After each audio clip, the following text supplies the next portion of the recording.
Magandang gabi mga ka-dream. Kasalukuyan tayo naglilinis ng kinalawang na. 2 linggo na hindi nalinisan.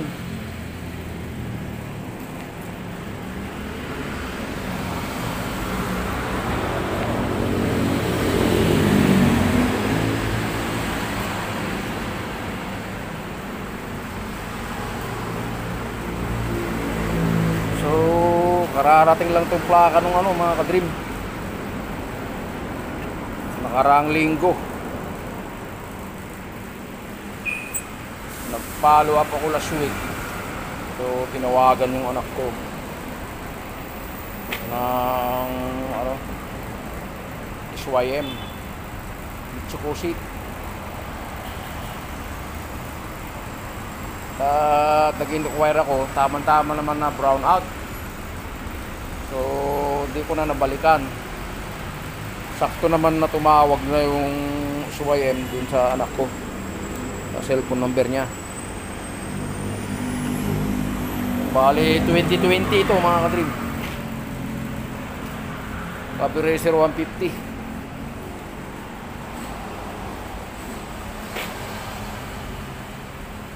So nagsuot na tayo ng buta para sigurado.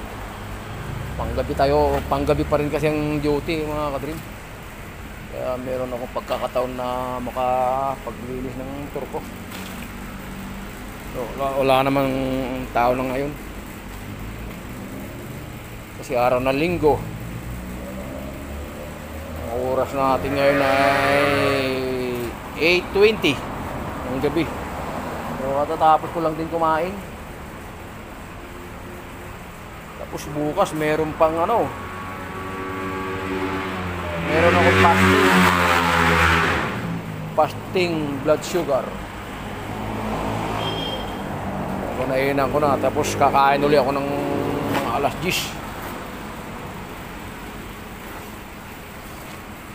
mga 10 PM kasi ang sabi ng nurse doon sa wellness namin, kailangan 10 hours. So yung una kong pagpunta doon, lagpas na ng 13 hours na. Dapat 10 hours lang. Kumain kasi ako ng alas 8. Tapos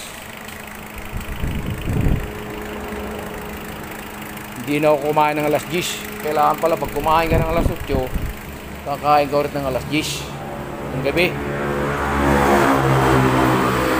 Mula ng alas 10 ng gabi hanggang alas 8 ng umaga bago ako pumunta doon sa kailan wala kang kinain o kaya ininom na tubig.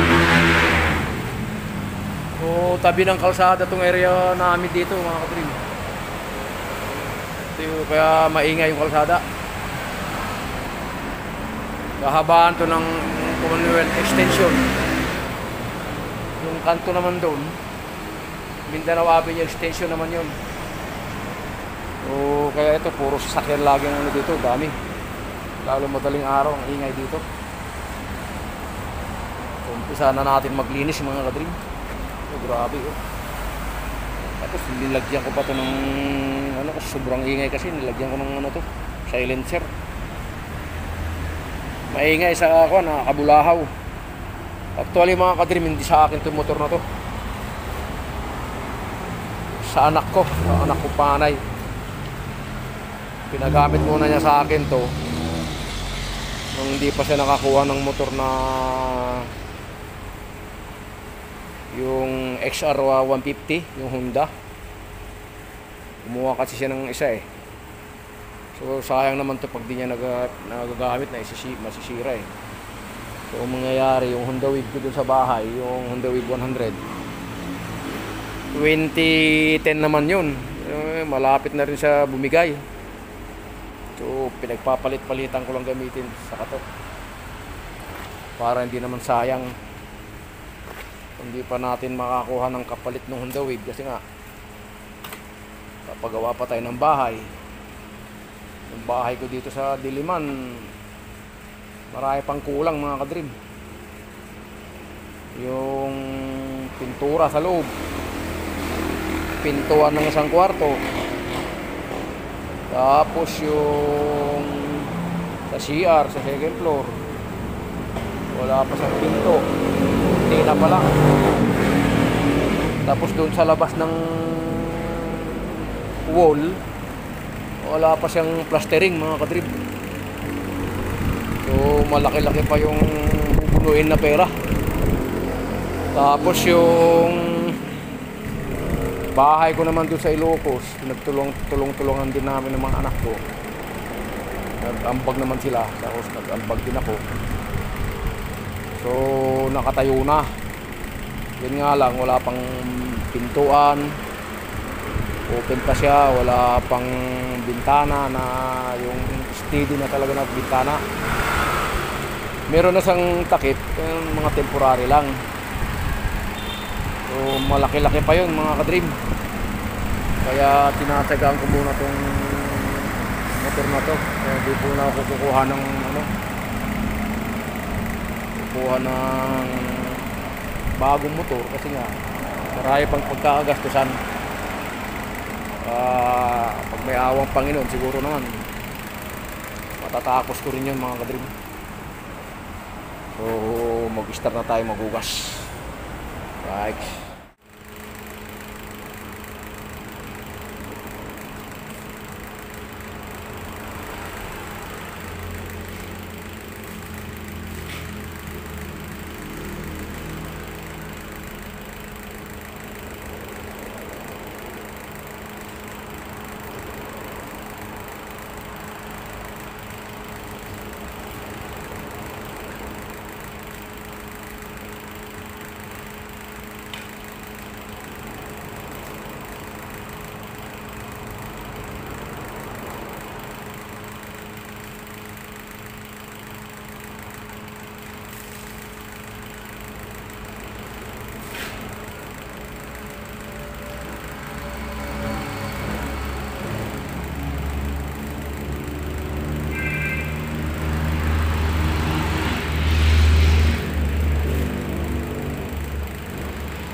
Minsan naalala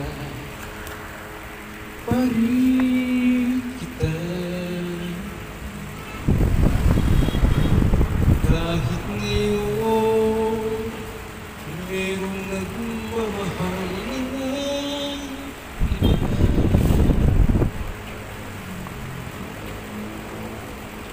Tuwing may damdamin nagbabalik, at para bang nariyan ka pa sa aking tabi.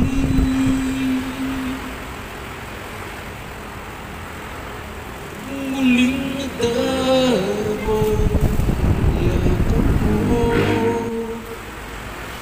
natikmang muli ang halik mo,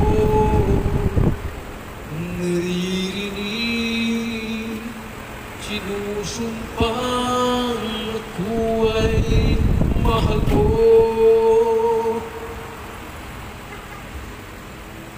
Minsan ang alaala mo'y nagbabalik,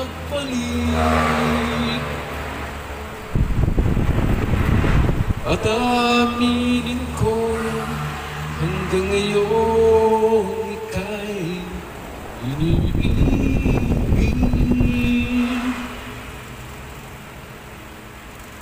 Inihiling ko na kahit na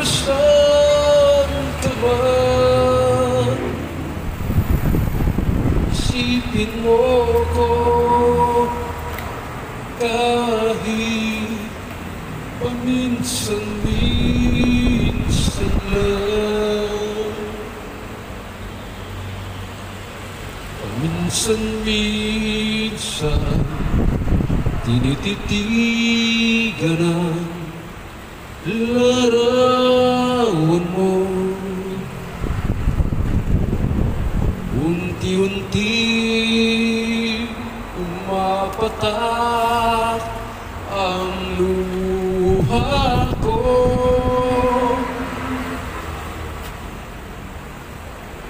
Pinagsisihan lahat ng aking pagkukulang.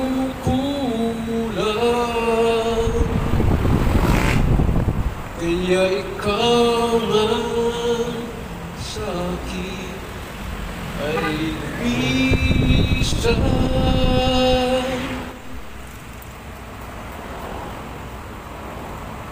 Kahit ngayon meron akong iba, kahit sinasabi mahal mo siya, sa puso ko ikaw pa rin ang mahal ko.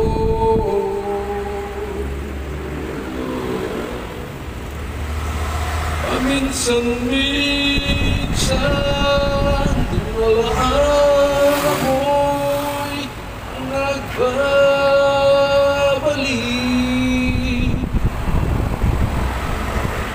at aminin ko hanggang ngayon ika'y iniibig. Hinihiling ko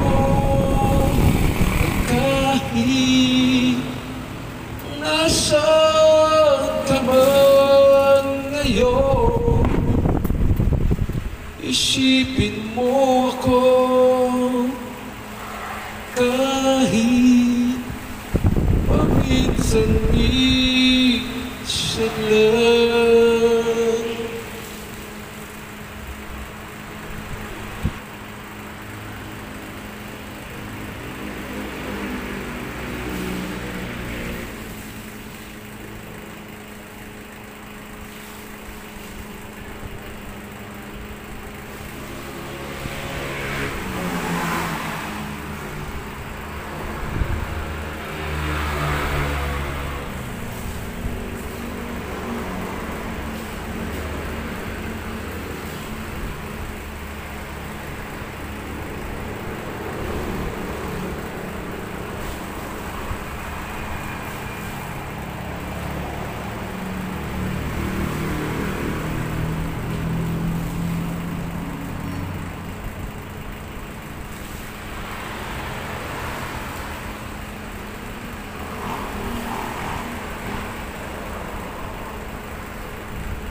So, malinis na mga ka-dream.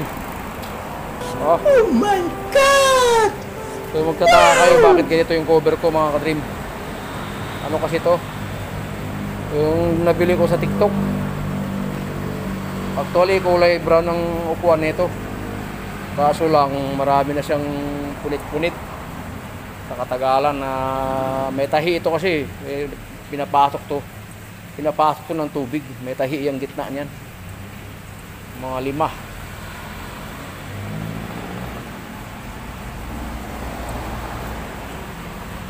So, punasan na lang natin ng tuyong basahan mga ka-dream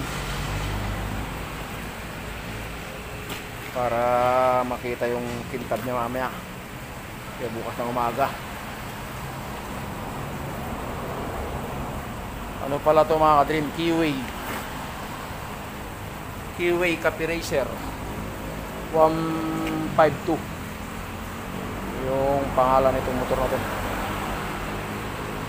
So pinaka-classic lang ng anak ko dun sa Taytay, sa C6. Tawagin nila classic. Nilitan ng paludo, gulong. Medyo pa nagtakit ng pabutyo. Nilitan ng shock. Pinakasan ng shock yan mga kapatid. So, tinawag ko naman to na Black Mamba. Black Mamba. Tawag ko dito mga ka-dream. So, tapos na mga ka-dream. Salamat sa inyong panunood. Dito ko natatapusin yung vlog ko. Dahil buhay secure life tayo. Buhay gwardiya panggabi. Dito lang to sa mga ka-dream, Baliches.